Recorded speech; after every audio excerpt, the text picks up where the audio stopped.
Salam fisioterapi. Terima kasih sudah mampir ke channel kami dan terima kasih juga sudah menyaksikan video kami. Nah, kami di sini akan pada video kali ini akan membahas seputar permasalahan ataupun gangguan yang masih terdapat pada bagian tulang ekor.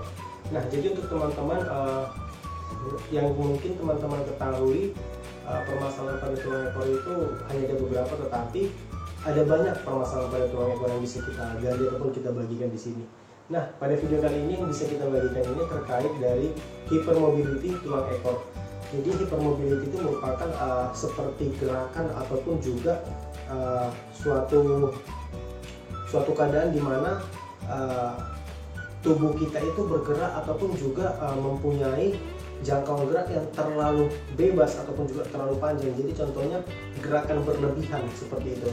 Nah, jadi hypermobility ini ataupun pergerakan yang berlebihan ini biasanya terjadi karena adanya kurang kencangnya pengikat-pengikat dari bagian tubuh kita. Jadi contohnya dengan orang-orang yang bisa kita perhatikan ya, kalau seperti contohnya siku, normalnya itu lurusnya seperti ini. Tetapi di kebanyakan orang bisa kita lihat itu jika meluruskan dia dapat bengkok sekali seperti ini, bisa melengkung seperti ini. Kurang lebih itu banyak terdapat pada perempuan, jadi bisa melengkung seperti ini dia. Itu bukan normal itu, tetapi itu bisa dibilang atau dikategorikan juga dalam kategori hypermobile. Jadi hypermobility karena kurang kokohnya pengikatnya sehingga dia kalau meluruskan seperti ini dia tidak lurus seperti ini, dia melengkung berlebihan seperti ini. Kurang lebih seperti itu juga bisa terjadi pada tulang ekor kita. Nah, hypermobile ataupun juga pergerakan berlebihan pada tulang ekor kita itu bisa memicu nyeri pinggang dan juga sakit pada tungkai kita. Oke, langsung saja ke pemeriksaannya. Jadi untuk teman-teman yang ingin mengetahui apa sih penyebab hypermobile pada tulang ekor kita itu, sebenarnya hypermobile pada tulang ekor kita itu bisa dikarenakan karena adanya faktor cedera yang mungkin di masa-masa lalu mungkin, atau mungkin pernah jatuh terduduk, atau mungkin pernah keseleo ya di bagian tungkainya, jadi jalannya salah sehingga mengakibatkan beban pada tulang ekor.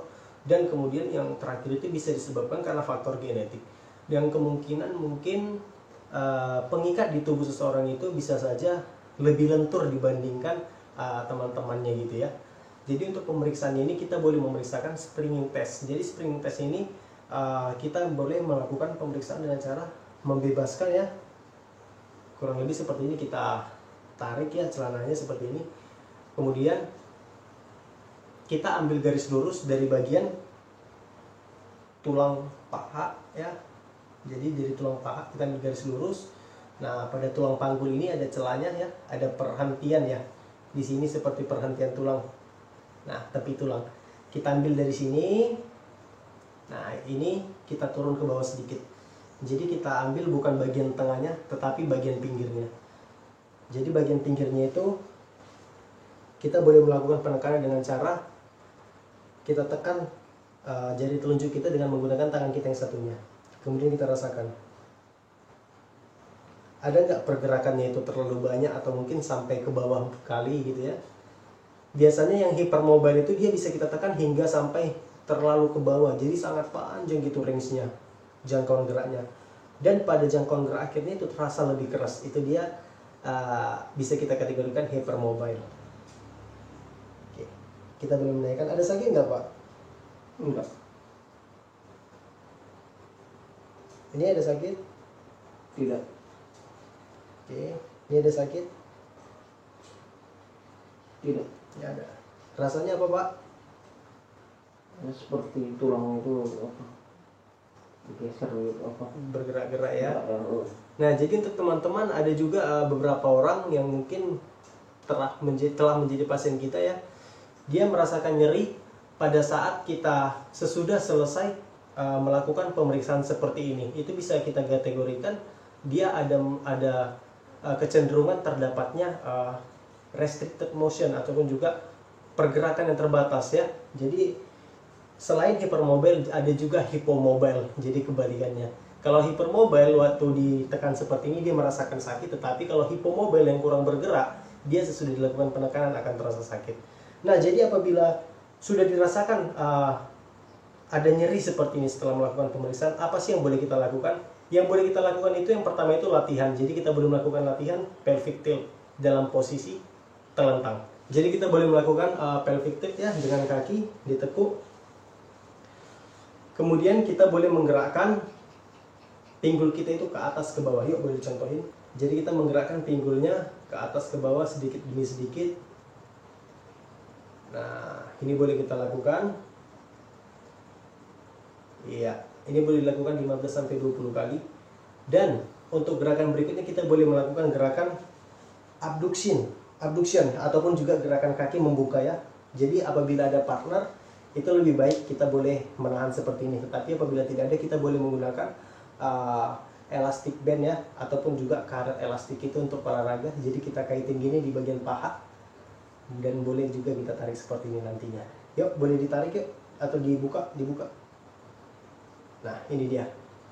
Kalau pakai karet itu boleh kita sangkutin, atau mungkin ada karet ban diikat, itu boleh saja. Jadi dibuka seperti ini terus menerus 10-15 kali pengulangan, diulangin 2-3 set. Oke. Ini boleh dilakukan. Nah, apabila setelah selesai melakukan 2 latihan tadi, kita boleh melakukan peregangan. Jadi kita boleh melakukan peregangan ke arah yang sudah pernah kita beritahukan kepada teman-teman ya pada tes yang pertama, ligamen tes itu.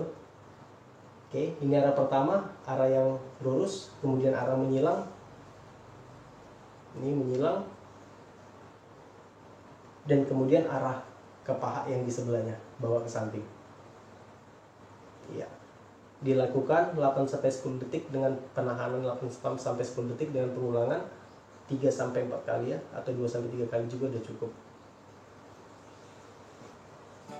Oke, jadi itu ada pemeriksaan, ada juga latihannya juga yang sudah kita berikan. Untuk edukasinya mungkin bisa disampaikan oleh teman saya. Ya, untuk masih seputar sakit tulang ekor ini, yang harus dihindari itu sama seperti yang video kemarin ya, tetap hindari berkendaraan itu hentakan-hentakan gitu kan, menabrak polisi tidur ataupun menabrak lubang, atau duduk terlalu lama gitu kan, akan biar tidak menyebabkan nyeri pada tulang ekor ataupun tulang ekornya bergeser ya, dan lebih parah jadi retak gitu. Dan harus dilakukan itu pertama itu peregangan seperti yang kami praktekkan tadi. Lakukanlah itu 3 kali 1 hari untuk mengurangi rasa nyerinya. Dan yang kedua itu berenang, tujuannya juga sama untuk mengurangi rasa nyeri dan peregangan gitu. Dan jika teman-teman atau bapak ibu yang mengalami sakit ini, karena biasanya tanpa disadari ini kan, contoh waktu muda dulu tidak terasa sakitnya, nah, sekarang malah bingung kenapa kok di usia tua kok bisa terkena gitu.